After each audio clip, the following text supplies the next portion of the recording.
today, October 27th, 2020. And I'll call the meeting to order and introduce Ron Carl, our county attorney, Jolene Sanchez, clerk to the board administrator. Ms. Sanchez, will you call the roll of the board, please? Commissioner Conte? Good morning. Good morning. Commissioner Sharp? Here. Commissioner Baker? Here. Commissioner Jackson? Right here. And Commissioner Holland?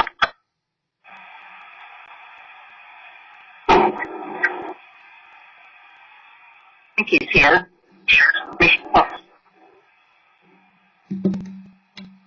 Commissioner Holland okay. here.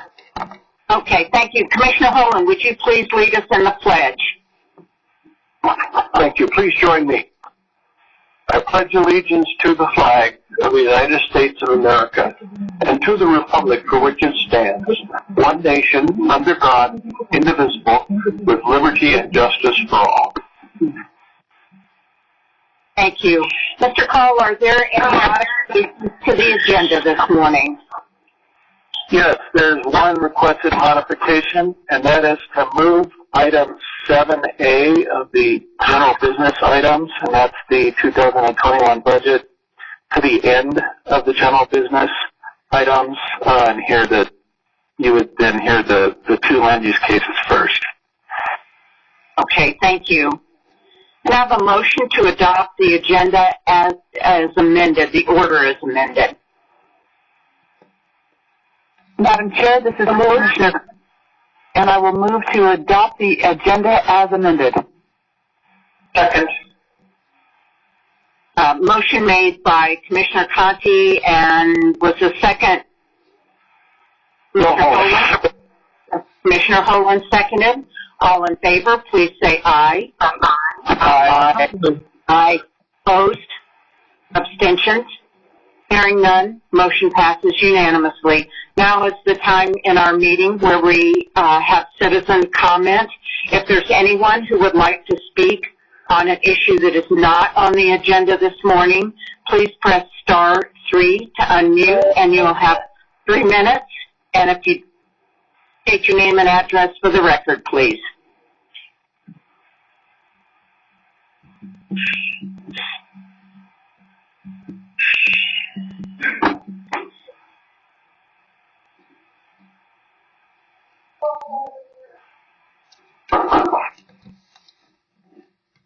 We do. We have one individual in the queue. Let me bring them up. Just one moment. Great. So this is a caller with the last 4 digits 9036. You are live. Hi, my name is Kara Howell. Sorry. That's okay. My name is Kara Howell, and I'm at 1417 South Flanders Street in Aurora. I'm in District 5. I would like to know why every single one of the commissioners has not resigned from office for breaking their oath of office. The Tri-County Health Department's mask and social mandates are a domestic threat to our constitutional rights, and you have not defended us from this tyranny. You did not swear to keep us healthy. You swore to keep us free. No doctor can force someone to use the treatment that they recommend. They are advisors. Our health is our own responsibility, and we are the ones that should be making those decisions regarding our health. You cannot allow this tyranny to continue. Safety is not security when it comes at the cost of our liberty. Thank you for joining us this morning. Appreciate your comments. You hear that? Do we have anyone else, Michelle, who would like to speak? I do not see anyone else in the queue at this time. All right, well, we will move to approval of the minutes. We had one set of minutes, which was September 28th, 2020, and we had, sorry, I mixed that up. Commissioner Jackson was absent and excused. Entertain a motion. I so move. Okay. Motion made by Commissioner Holan, and do we have a second? I will second. This is Commissioner Conti. Seconded by Commissioner Conti. All in favor, please say aye. Aye. Aye. Any opposed? Abstentions? Hearing none, motion passes unanimously. We'll move on to the consent agenda. And, I'm sorry, we had not unanimously because Commissioner Jackson was absent and excused and abstained. Thank you, sorry. Missed that. We'll move on to the consent agenda. Motion, I'll entertain a motion. Madam Chair, this is Commissioner Holt. I move that we accept the consent agenda as published. Commissioner Baker will second. Motion made by Commissioner Holan, seconded by Commissioner Baker. All in favor, please say aye. Aye. Opposed? Abstentions? Hearing none, motion passes unanimously. I'm going to get down here to our first public hearing this morning. Get down here to announce it. Sorry.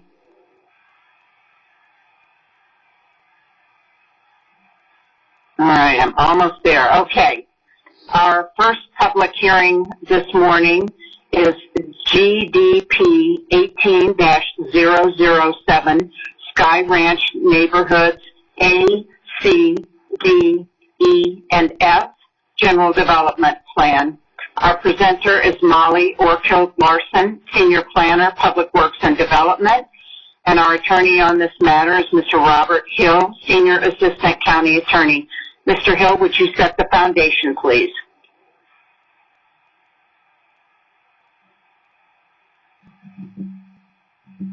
Yes, thank you, Madam Chair. This is a public hearing on a general development plan for the Sky Ranch development. Item 7C is a preliminary plat for the same development. The items are related. If the board would like, we can take them as combined public hearing. Relative to the general development plan, the matter has been noticed by publication in the newspaper, by posting of the property, and by sending mail notice to adjacent property owners. The board has jurisdiction to proceed on the general development plan. Then if the board would also like to proceed on the preliminary plat, jurisdiction is established on that by notice in accordance with the Land Development Code and state law as well. Thank you, Mr. Hill. So we will take public comment, testimony, and hear from the applicant on both of these issues. The first one, as I said, is GDP 18-007, Sky Ranch Neighborhoods A, C, D, E, and F. General Development Plan. We'll also hear TP 18-001, Sky Ranch Neighborhoods A, C, D, E, and F, Preliminary Plan. So go ahead and Ms. Orkill Larson. Good morning, Commissioner. Molly Orkill Larson, Senior Planner with the Public Works Department. What's before you is the Sky Ranch General Development Plan and the preliminary plat. The applicant is Pure Cycle Corporation, and they're proposing a mixed-use community to be located south of I-70 between North Haysmont and North Monaghan Road, and will consist of a maximum of 2,901 units and 2.09 million commercial square feet on approximately 775 acres. The general development plan and preliminary plat does not include Neighborhood B, which was approved by the board in 2018 and is currently under construction. The property is zoned MU-PUD. These developments will contain single-family residential, attached and detached, multifamily, commercial, light and heavy industrial, parks, open trails. The parcels have been set aside, parcels have been set aside for fire station, a rec center, school site, open space, and parks, along with oil and gas development.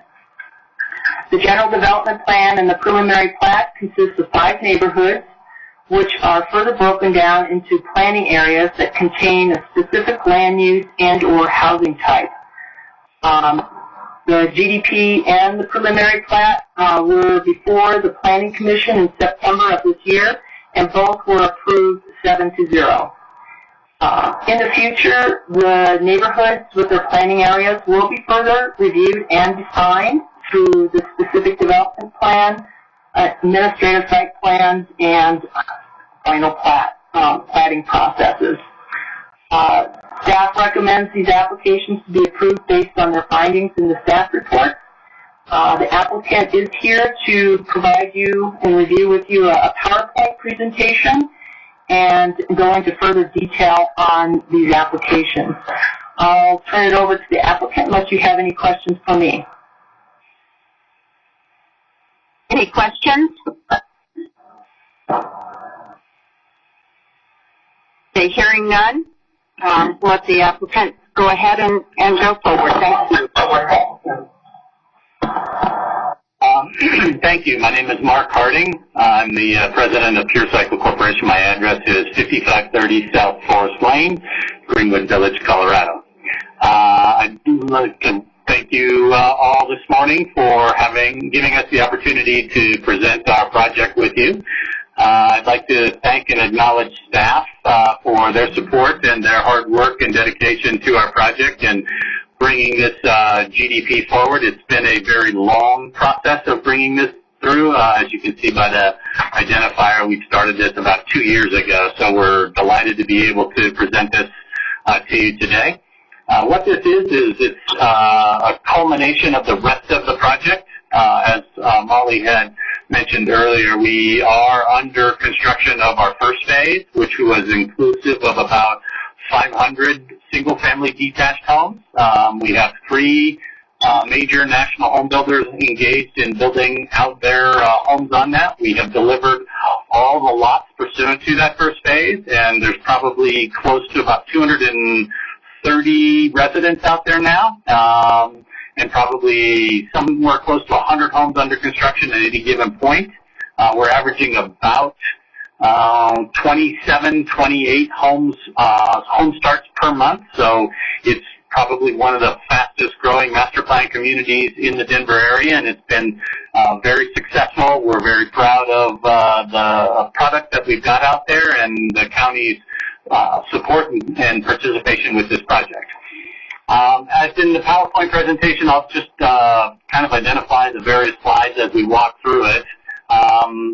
The first slide on that is really just the logoing of our monumentation, and really moving to the second slide, want to really recognize and acknowledge our project team, which has been involved with this project for the past 15 years. So we have a very high degree of history and competency with our project team, whether it's the landscape architecture and community layout, the civil engineering, the transportation, and all of the special district matters that occur with any master plan community. So they've been, the reason the project has been successful is in almost exclusively because of a terrific project team.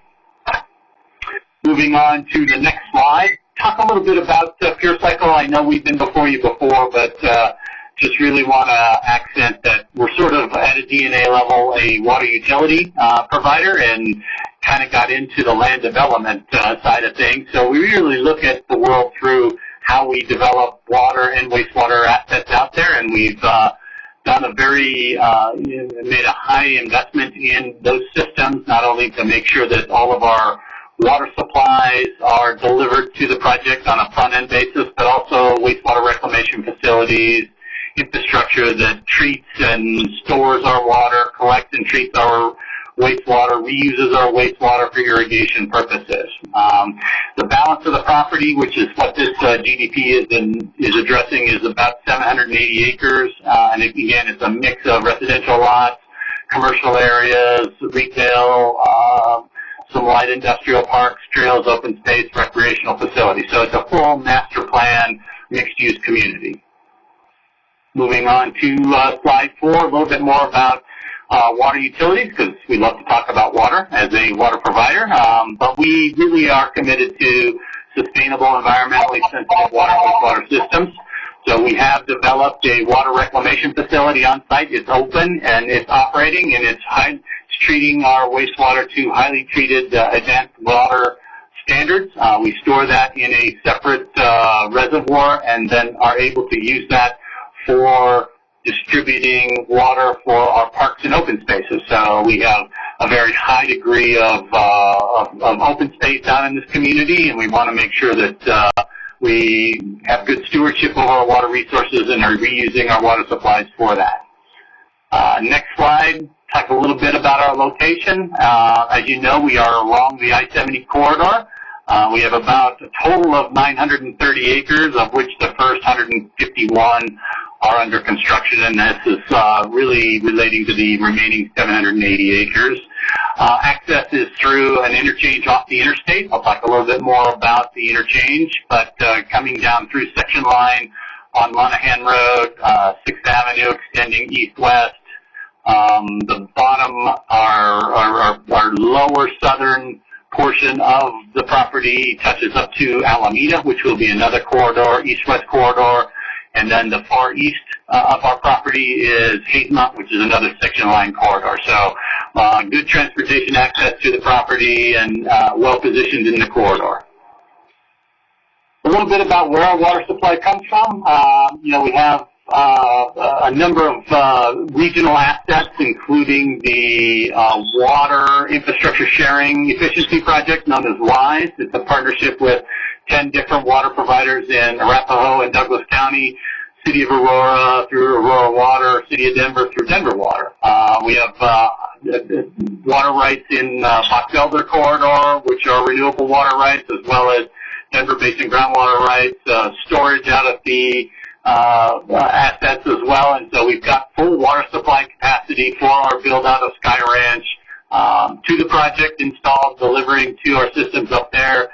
Reviewed by the state engineer, so we're very pleased that we have a very reliable, sustainable water supply for our project. Talk a little bit about the development of that. We've built a 24-inch line up along the Hazelmont corridor to deliver that water. We've got both potable on-site water as well as raw water for construction purposes and raw water for irrigation demands.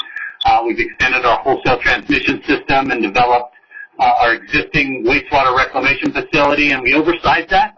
Even though our first phase only had about 500 units, the project, as you build these facilities, these are long lead facilities and really long live facilities. So our opening capacity of our wastewater reclamation facility will service about 2,500 single-family units, and it's one of the more innovative wastewater facilities in the metro area. It's a zero-discharge facility, so 100% of the water that the community uses is treated, brought back to our reservoirs, and reused through our irrigation systems. A little bit about the history. The GDP has evolved due to changing market conditions. This is really updating a GDP or the prior process of preliminary plat from 2004. And so what we've done is try and reconfigure what was that 2004 project to kind of more development standards today. It was taken a look at, we added a number of different components to what it is that we're doing out there. We've taken a look at the transportation network, the open space network, and really kind of improved that up to what our design is today. If you move to the next slide, slide 9, it really will give you a bit of a contrast, although it looks a lot of the same when you take a look at these bubble diagrams, the coloring and things like that. But it's much more user-friendly in terms of the transportation system, how it lays out amongst the various land use types, integrating not only the residential development, but the commercial development along the interstate, where it fronts up to the interchange up there, the central location for the school site, and then kind of buffering the residential community from some of the oil and gas uses that we have on the site. Along the far eastern edge, along the Hazelmont Avenue. Those are the two pink facilities there. To really compare and contrast the two different versions, the tables on the left will illustrate kind of what the old zoning was from 2004, and we had a little bit more density in there, probably a little bit heavier on the multifamily product, some of the townhome product. I think we've downzoned that a bit. So instead of us having a total of about 4,800 units, which is inclusive of neighborhood B, I think we're looking at somewhere close. That looks a little bit blurry there. I apologize for that, but it'll be somewhere right around that 2425. It's 2495, so call it 2,500 single-family units. Upzoning the commercial a little bit. We had a bit of 1.3 million square feet, and I think we're looking at about 2.1 million square feet. So what we're really doing is upzoning some of the commercial and downzoning some of the residential to make the community a little bit more of a bedroom community feel to it.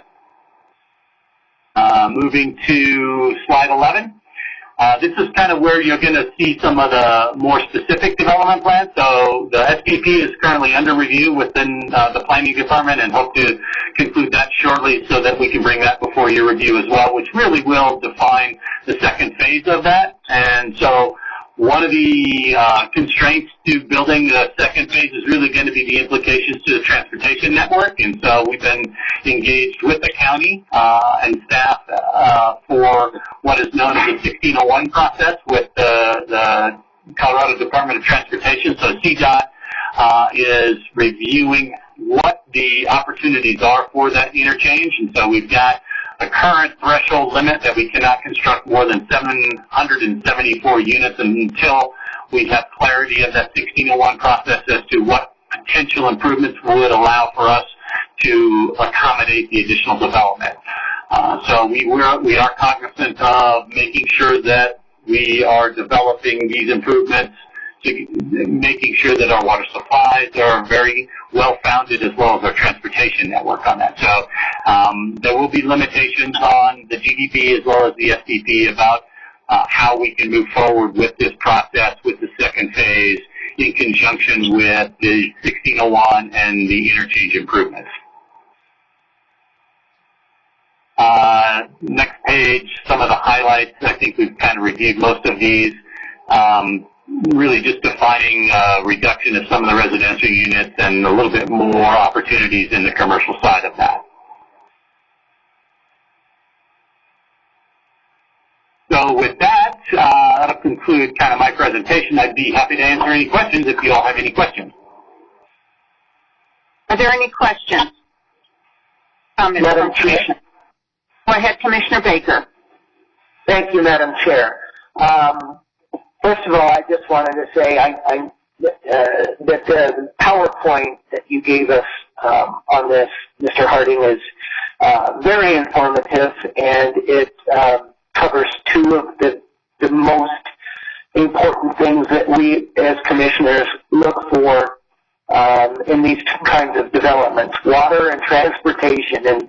And water, I think, the plan that you've got. I'm not sure why more water entities don't move into development, because it seems like that's probably the most important thing, and transportation can be added, but water, it's either there or it's not. And so I just want to say thank you for answering a lot of my questions. The third that I asked Molly Ortho-Larsen when I saw this coming up, I had asked her about the commercial development, and I was asking questions about the big box commercial slated for neighborhood C, and the business park slated also for neighborhood C of very large commercial. And I got the answers to those questions. I guess she touched base with you. So I got those about where they're located, and it makes sense to have those close to those transportation hubs, specifically the interstate there, being visible from the interstate so that people can pull over and shop or whatever they're going to do.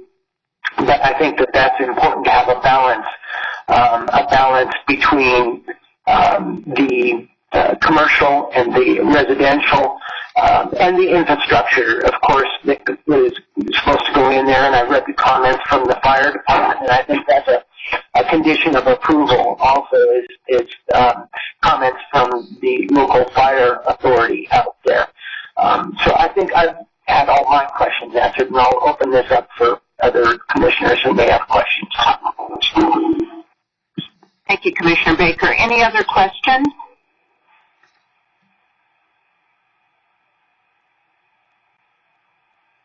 This is Nancy Sharp. I just wanted to congratulate you on the first phase, and I think that says a lot about your development, that it's so popular that you are, selling out of the homes there and lots and under construction. And I also, appreciate, as Commissioner Baker said, that the innovation that you're using in the water resources as well as the sewer, I think those are really impressive, and appreciate those in the county too. So, and look forward to have to take a drive out there and see what's for myself and see the development. But thank you. It looks like a great development, and glad to have you in Arapahoe County.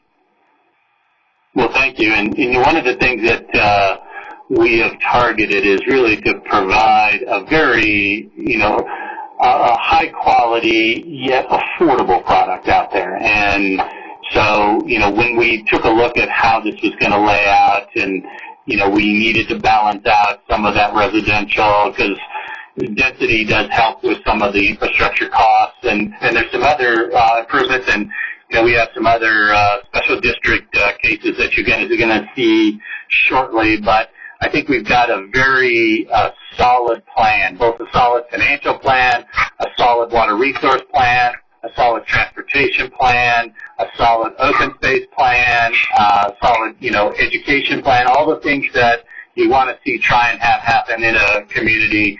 We really are knitting those together. We do want to continue to acknowledge staff support and their help in walking through a lot of these areas, and really trying to streamline the process to make it affordable so that, we can deliver that product for an entry-level buyer. So, a lot of that goes to staff, a lot of that goes to the county as well. So thank you all as well.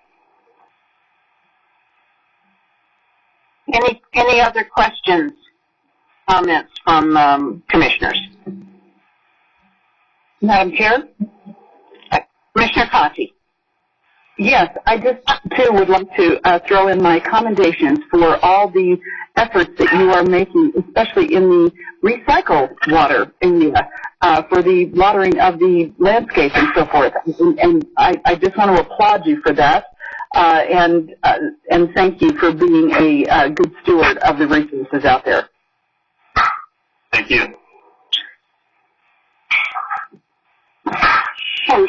If there are no further comments, I'm going to open up the public comment period. And Michelle, do we have anyone who would like to speak during public comment, either the general development plan or on the preliminary plat? Either issues 7B or 7C. We do have some callers on the line. If they're interested in speaking on this case, if they could press *3, and we can get them into the queue. Again, please press *3.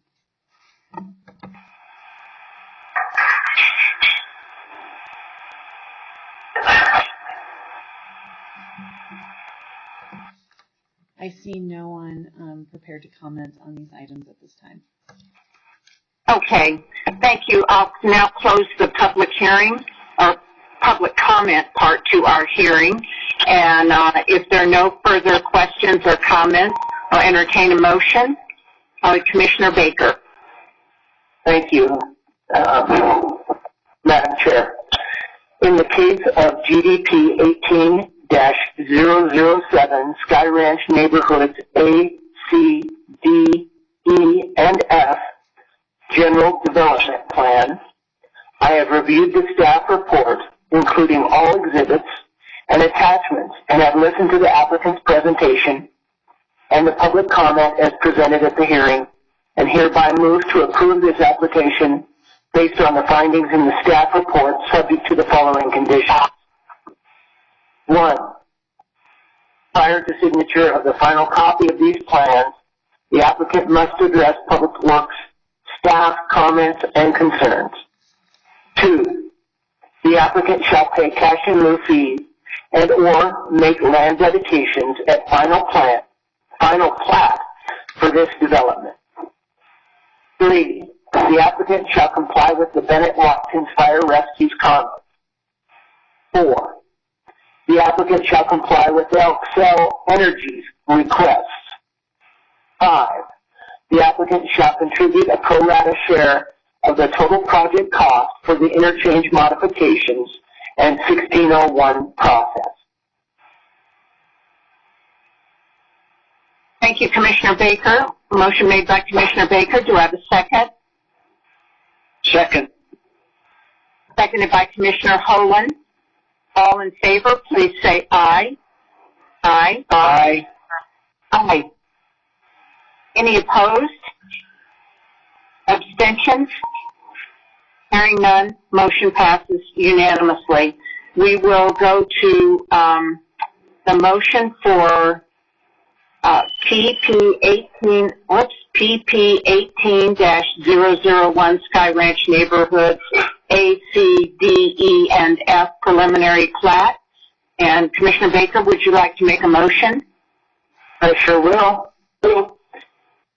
In the case of PP 18-001 Sky Ranch Neighborhoods A, C, D, E, and F preliminary plat, I have reviewed the staff report, including all exhibits and attachments, and have listened to the applicant's presentation and the public comment as presented at the hearing, and hereby move to approve this application based on the findings in the staff report, subject to the following conditions.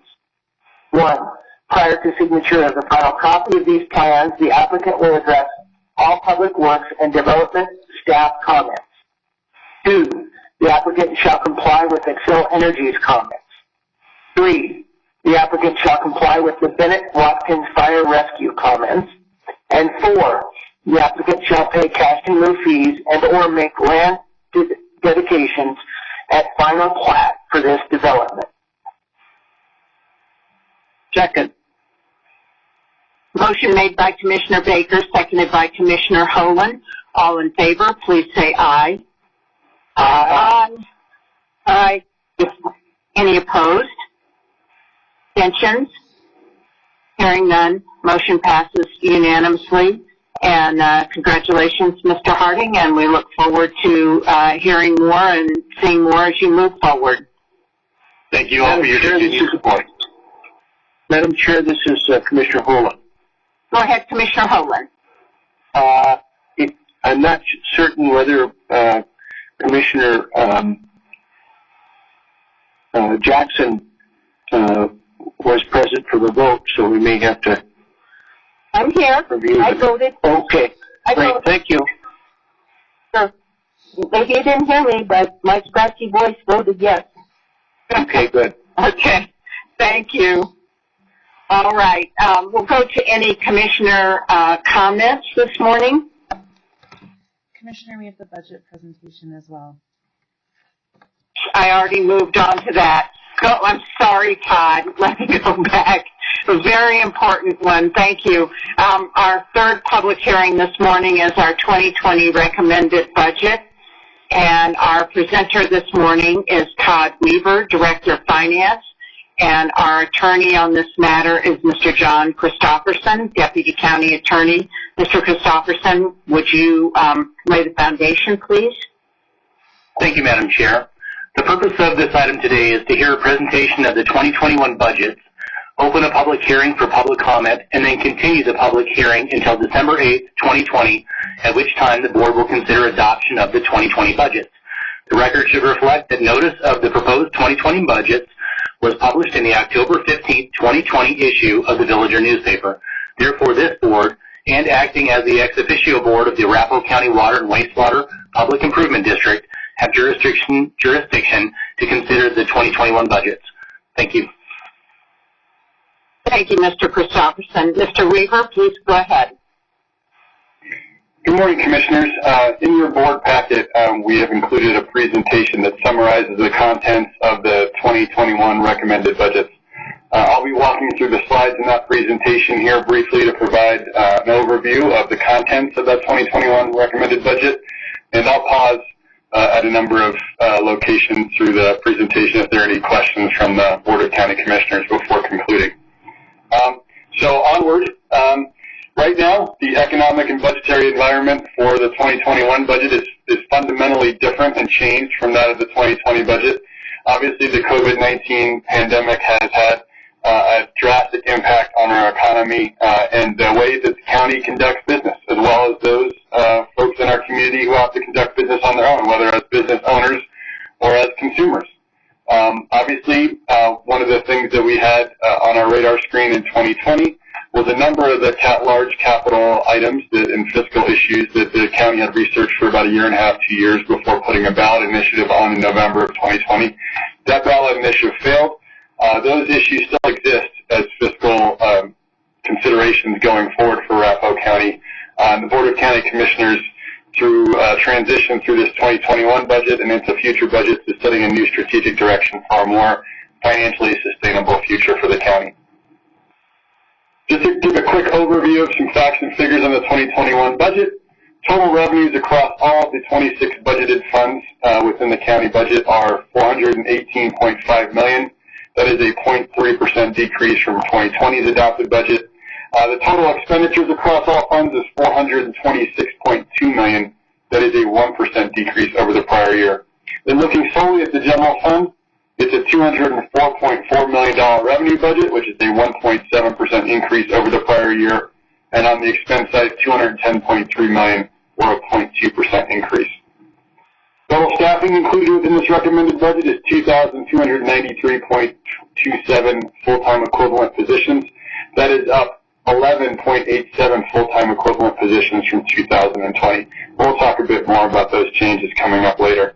The estimated ending general fund balance at the end of next year, if the budget is spent as planned, would be $55.6 million. That is a $5.9 million use of fund balance. The capital improvement program budget is budgeted at $10 million for 2021. Looking at revenue trends, overall in the general fund, we're looking at an increase of 1.7%, or about $3.3 million over 2020. Most of that is coming from the property tax growth. We're expecting 2.5% property tax growth in the general fund, or a total budget for property tax of $119.4 million. That's about a $3 million increase over the prior year. It makes up the lion's share of that $3.3 million in revenue. Other revenues have fared better during the past year and during the pandemic. Among those, land recording fees. Low interest rates have increased the refinancing activity drastically. Land recording fees are expected to grow by about $400,000 next year. The motor vehicle revenues that we collect, the trends are mixed, and we're looking at just only a modest increase for 2021. In other funds, there has been a negative impact on the Highway Users Tax Fund revenue we received from the state of Colorado. We're looking at a $500,000 decrease in the Road and Bridge Fund over our initial 2021 projections, and a significantly higher decrease over what it was for 2020.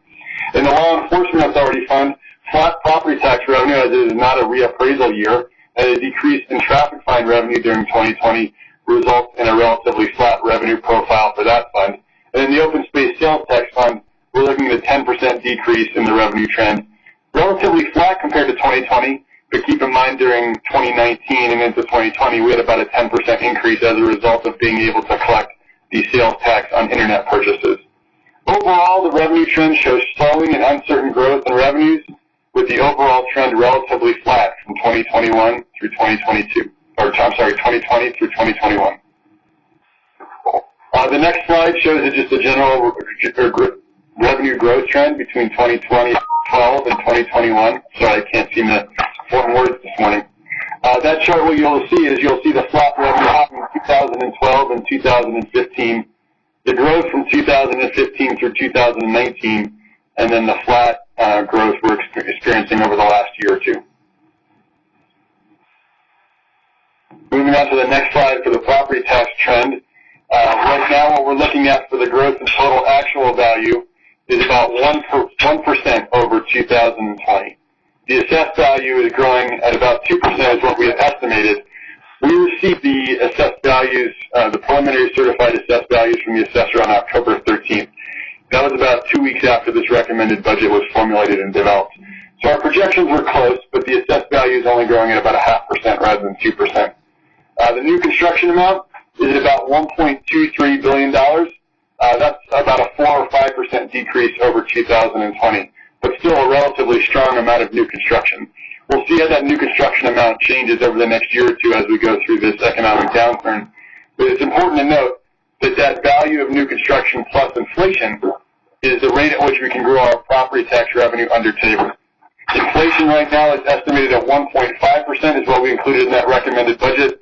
As the economy starts to bounce back a bit from the pandemic, or at least it was during the last economic review from the Legislative Council, that inflation rate might be a couple tenths of a percent higher than that 1.5% as we get close to year end. The local growth rate for our Tabor calculation for 2021 is 2.64%. To compare that and contrast that with 2020, the growth rate last year was 3.25%. Obviously, we'll get updated final values from the assessor in December. The next slide shows the property tax trend and actual value. You can see the orange bars and the dramatic growth in that actual value between 2015 and 2020, as we had a number of assessment cycles with significant property value growth here in Colorado. The gray line on that chart is the value of new construction, and you can see that it's dipped a little bit, but still at much higher levels for 2021 than it was during the Great Recession about 6 or 8 years ago. The next slide shows the trend in the mill levy as well as the property tax revenue over the past, in this chart, probably about 16 or 17 years. What you'll see is that the mill levy is highest during economic downturns as that temporary tax credit that is applied to the property tax mill levy is removed or reduced, and then that temporary tax credit increases when the value of property in the county increases to stay within our Tabor revenue limitation. And then what you see as a result in that property tax revenue chart is that it relatively smooths out that revenue growth. We are expecting that revenue from property tax to flatten out here over the next assessment cycle or two. And that will put a little bit of strain on us balancing our operating budget each year. The next slide shows the property tax values that we expect to certify at the end of this year. These will change slightly, as I said, when we get revised certified numbers from the assessor's office in late November, early December. But right now, we would expect the county mill levy to be certified at 11.798 mills. That is up slightly from the 11.685 mills in 2020. And when I say up, what I really mean to say is that the temporary tax credit that we have to apply to our mill levy will be less in 2021 than it was in 2020. The overall maximum levy that the county could impose on property owners is 15.821 mills. But obviously, we have to discount that with the temporary tax credit to remain within our Tabor limit. That will generate $144 million in revenue. As I said, $119.4 million of that goes to the general fund. In other funds, the Development Disability Fund will experience a slight increase from $12.2 to $12.4 million with a 1.6% increase in assessed value. That is a fixed levy. Along with the Law Enforcement Authority, their assessed value pretty much remained flat. Therefore, their property tax will remain flat. The Recreation District, a small increase and a mill levy of 0.680. That is also limited by the provisions of Tabor. And then for the Arapahoe County Water and Wastewater Public Improvement District, the mill levy will decrease from 12.575 mills to 12 mills, generating $7.9 million in property tax to make sure that we can ensure our debt payments in 2021. Moving on now to the goals of the Executive Budget Committee that developed the 2021 recommended budget. These are the principles they kind of adhere to as they prepared the information that is before you this morning. Among those was limiting the growth in operating expenditures and structurally balancing the general fund operating budget while planning for future financial sustainability. Maintaining the county's total compensation philosophy as we have in a number of the prior budget years. Preserving the adequate level of fund balance while funding requirements, unfunded mandates, and community needs as a result of the pandemic and economic downturn. and continuing focused investments in necessary capital improvements despite the limited resources of the county. They're also mindful of the Coraline Arapahoe goals, while also incorporating some of the concepts of the new strategic direction of the county and the Board of County Commissioners. They met with departments and offices in early September to review those budget requests and assemble the recommendations that are included in this 2021 budget. A structurally balanced budget is important for the financial stability and condition of the county. It means that we're not spending beyond our means, that fund balance can be reserved for legitimate one-time needs or emergencies. And it also demonstrates fiscal responsibility and sound management of taxpayer dollars, and that is why, as of right now, our general fund operating budget is structurally balanced in the 2021 recommended budget. One of the things that helped us structurally balance that budget for 2021 is that the budget guidance that went out earlier this year really stressed the financial uncertainty that we expected for 2021 and continuing into 2022. We asked them to limit the growth in ongoing operating expenses and budget requests, and departments and offices responded. As a way of comparison, in 2020, about $12 million in ongoing operating expenses was requested as part of the budget for 2020. Not all of that was funded. But for 2021, that same amount of requests only totaled $3.8 million. There were a number of elected offices and departments that made voluntary reductions as was requested in the budget guidance. Among those was Facilities and Fleet Management, the Department of Strategy, Performance, Information Technology, and the Sheriff's Office. Moving on to the next slide, the general fund, as I said, is structurally balanced right now with an operating surplus of about $655,000 in a $210 million general fund. That is not a large margin of error. You can see in the orange box on the right of this slide that the prior surplus at the end of 2020's budget process was just under $500,000. In some more fiscally, in some years where the revenue was growing a lot stronger, in 2018 and 2019, that margin was $1.6 million, $2.1 million. But you can see coming out of the last recession in 2016 and 2017, that margin was much smaller in the general fund. Moving on to the next slide, the general fund budget right now, as I said, has about $204.4 million in revenue, $210.3 million in expenses. That uses about $5.9 million of fund balance. We expect to start 2021 with about $61.5 million in fund balance. That use of fund balance will get us to $55.6 million by the end of 2021 as budgeted. In 2020, as a way of example, our budget includes an $11.3 million use of fund balance. And that includes reappropriations to capital transfer to the Capital Improvement Project Fund. But right now, we're projecting that we'll only spend about $6.5 million of that fund balance instead of the $11.3. The next slide shows the general operating budget trend, general fund operating budget trend. You can see that between 2017, 18, 19, and 20, the growth in the operating budget was around between $7 and $10 million a year. You can see the growth in the operating budget from 2020 to 2021 is much smaller at about $5 million. So we're experiencing that slowdown in the growth in the operating budget as expected due to the financial uncertainty and the change in property tax revenue. Moving on to the total compensation budget, as is annually expected, the Human Resources Department presented their total compensation recommendations in August. Those included merit-based salary increases, law enforcement officer step program increases, as well as market-based salary structure adjustments not only for general employees but also for those on the step program, modifications to the health insurance plan design and contribution strategy, as well as changes in compensation related to Sheriff's Office specialty pay, compression pay for both the Sheriff's Office and Human Services. In addition, there was also a recommendation from the Retirement Board to continue to increase the employee-employer contribution for the retirement plan by 0.25%. A little bit more detail, the merit salary increase recommended for 2021 is an increase of 2.3%. Once again, that's budgeted as a pool and distributed based on employee performance and retaining key talent.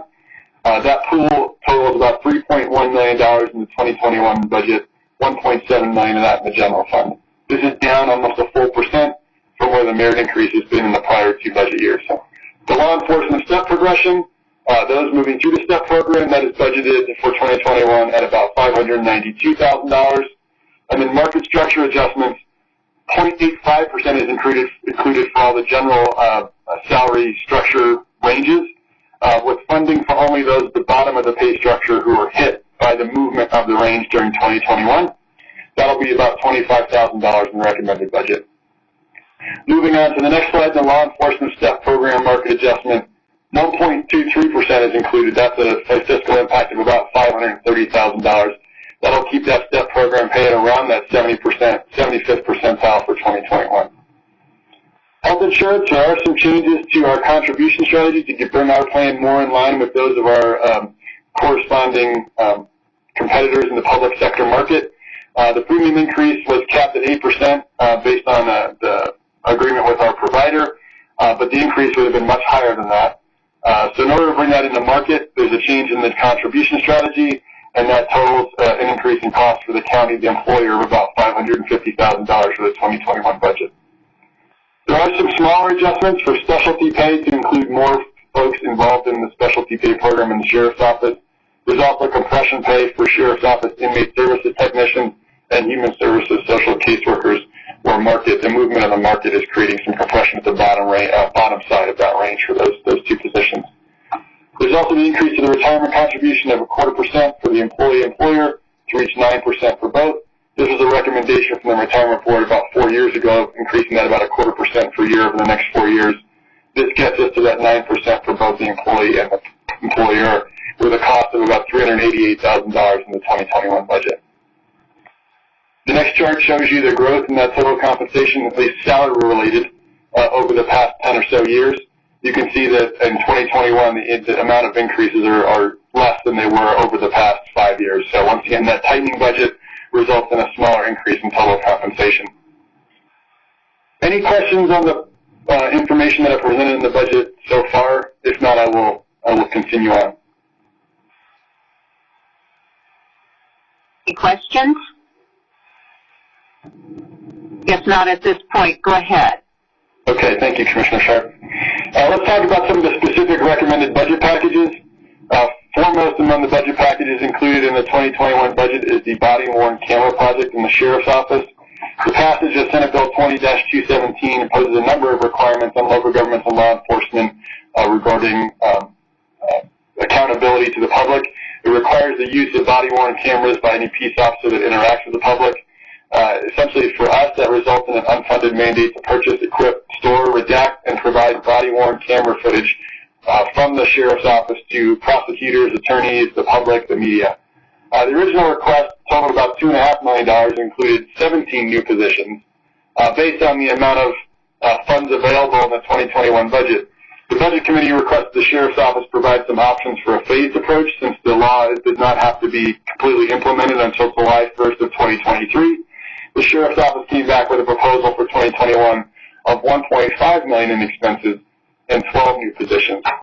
It's important to note the program costs will be split between the general fund and the Law Enforcement Authority, where unincorporated patrol officers are funded, as well as the City of Centennial via our intergovernmental agreement for law enforcement services will also be contributing a portion of that $1.5 million.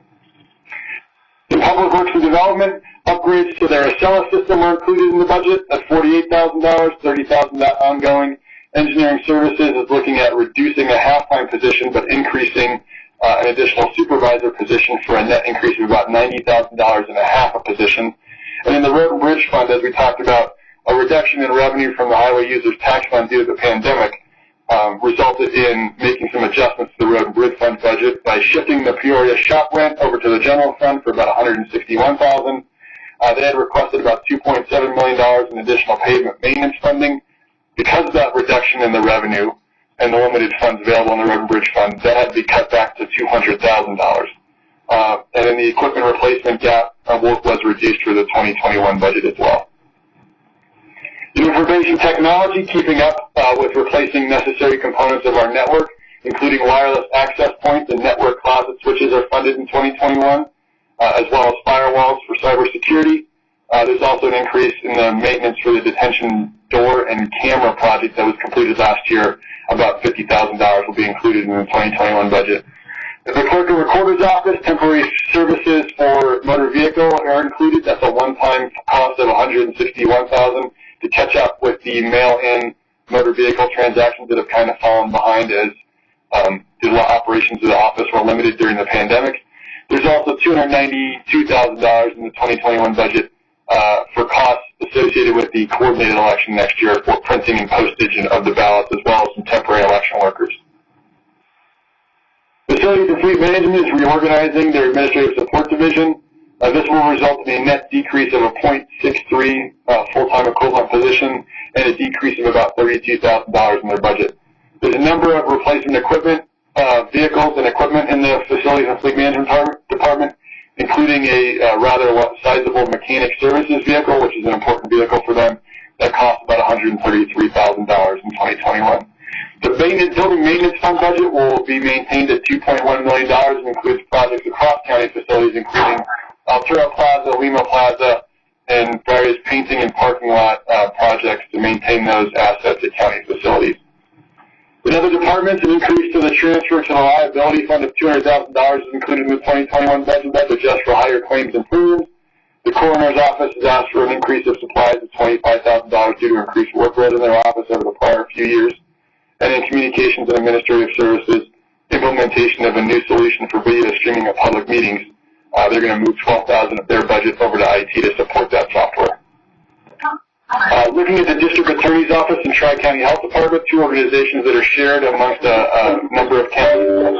In the District Attorney's Office, the costs are apportioned by population.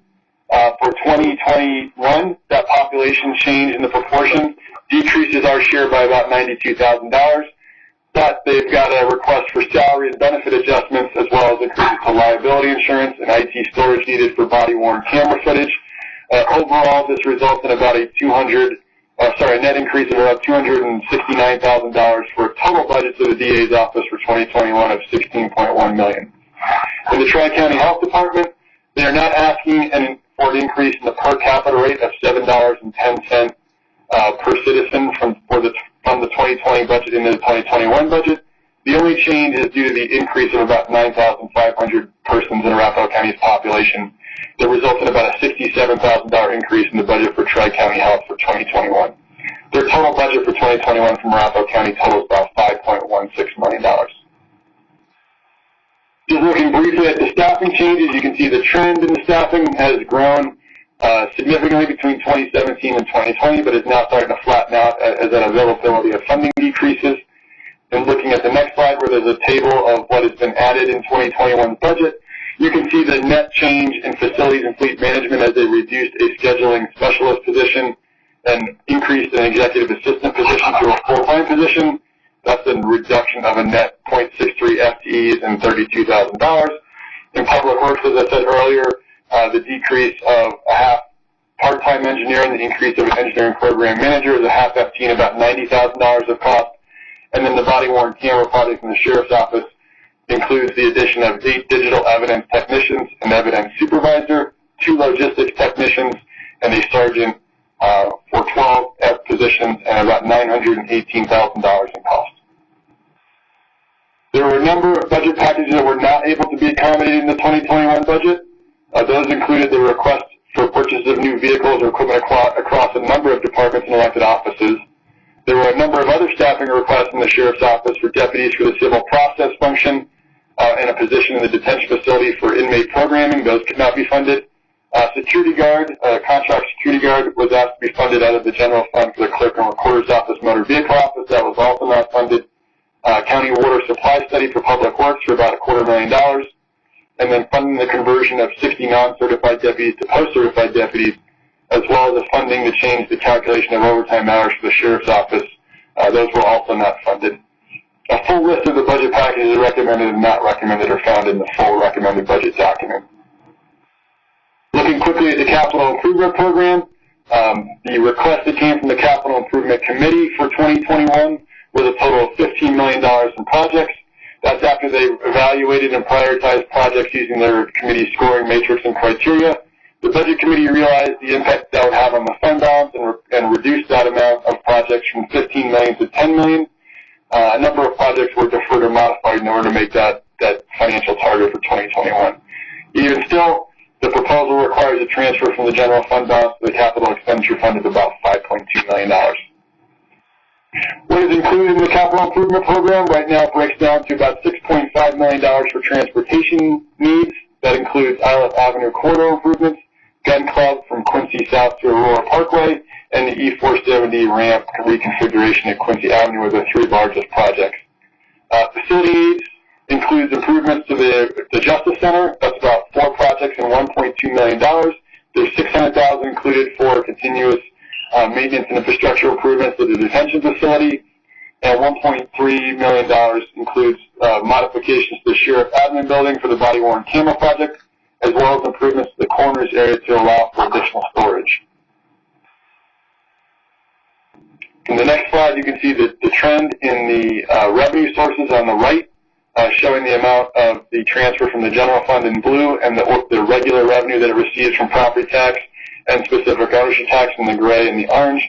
On the left, you can see the 2021 recommendation for the capital plan of about $10 million, and then you can see the increase in the needs in the capital side of our budget for 2022, 2023, and 2024. Just quickly recapping the general fund, once again, starting the year at $61.5 million, operating revenues of about $204 million, operating expenses of $203.4 million, for a net operating surplus of about $655,000. But when you take a look at all the expenditures of $210.3 million, you're looking at a $5.9 million use of fund balance, or dropping that fund balance down to $55.6 million. Of that $55.6 million, about $22.5 million is the mandatory 11% reserve. That's included in that 55.6. Other major funds, the Social Services Fund shows a deficit for 2021, $69 million in expenses offset by $67 million in expenses. Part of that is the gap between the amount of property tax and specific ownership tax that is allocated to the Social Services Fund and the required county match. In the past, that was made up by various incentives, managed care savings, other reserves. Some of those have dried up and been eliminated by the state of Colorado, so we'll have to keep an eye on this fund as we go forward. Right now, their fund balance would drop from about $10.9 million to $8.9 million. That's still above that kind of threshold of the $8.5 million that the county kind of set for a fund balance for social services. Law Enforcement Authority, flat revenue plus growing salaries and benefits means there's a small deficit in the Law Enforcement Authority, but the fund balance is at a healthy level. The Road and Bridge Fund, a $600,000 deficit in that fund. That'll get them close to the policy reserve. This is a fund that is of concern for the county going forward in the budget to make sure that we can adequately fund that road maintenance with flat, or in this case for 2021, decreasing revenue sources. Capital Expenditure Fund can only spend what it receives, so balance of $10 million. The Recreation District has a budget of $1.4 million, and then finally a budget of $8.7 million for the debt service in the Arapahoe County Water and Wastewater Public Improvement District. Other funds of note, the Communication Network Replacement Fund had an increase in the per radio fee, so their budget increased about $60,000 over 2020. The Open Space Sales Tax Fund is relatively flat at $29 million. The Building Maintenance Fund, as we said, is important for maintaining our county assets. That is continuing to be budgeted at about $2.1 million. And the Self-Insurance Liability Fund is an increase of about $250,000 over the prior year due to increased claims and insurance costs. What's left in the remaining budget process? Today is a public hearing on the 2021 budget.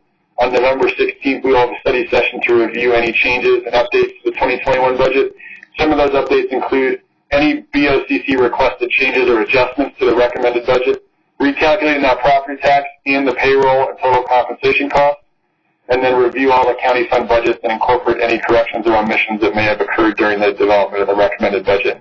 And hopefully on December 8th, we will adopt the 2021 budget and certify the mill levies.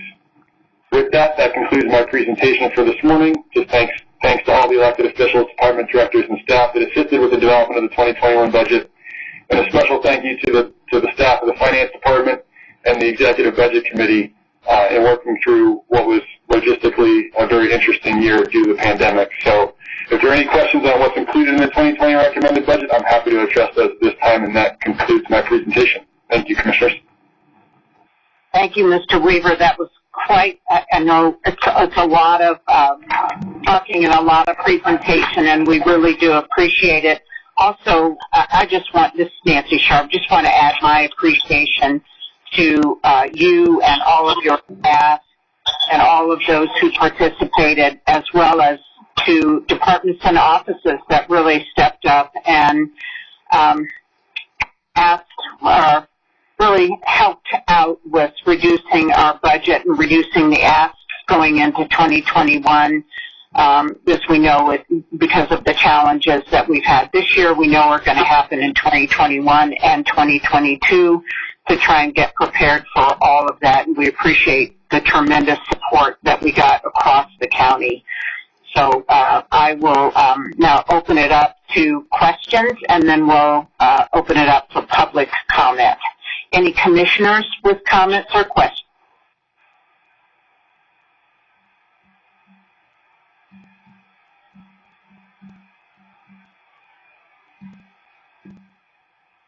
We're not hearing any.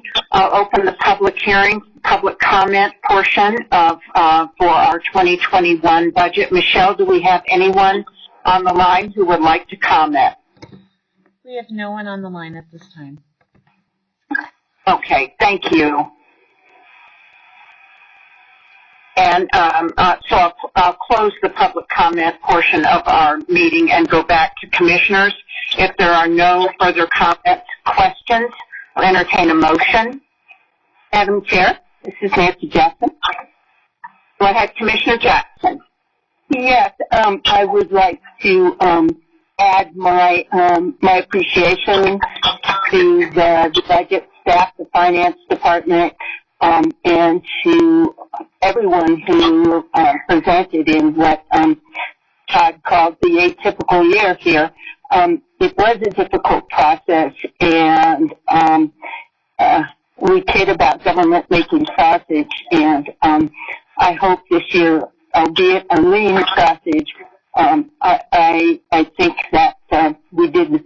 I think we with the support of our Executive Budget Committee, the commissioners, and our incredible county departments, I only hope that going forward it won't be quite so difficult, but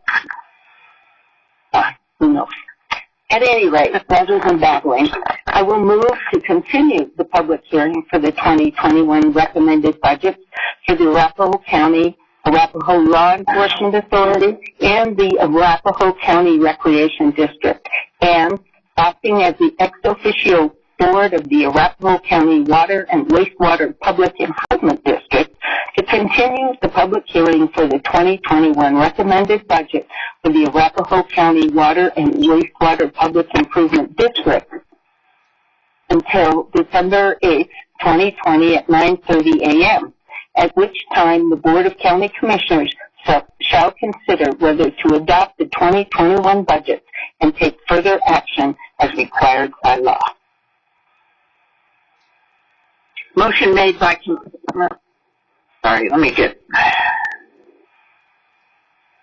Motion made by Commissioner Jackson. Do we have a second?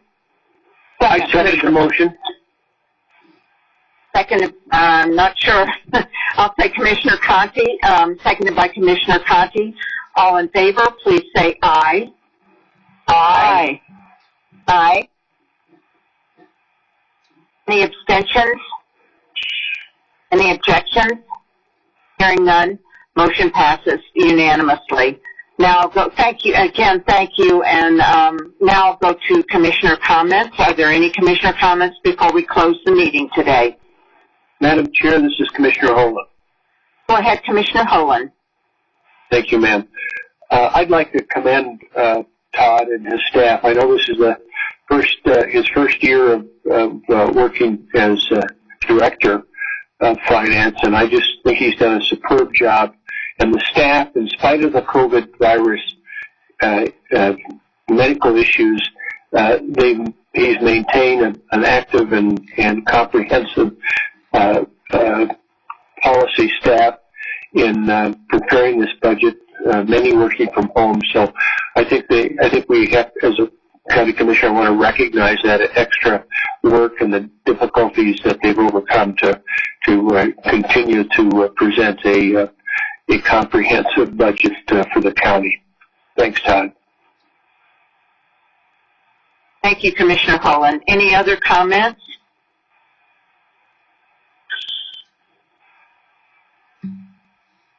Okay, hearing none. Thanks, everyone, for joining us today, and the meeting is adjourned.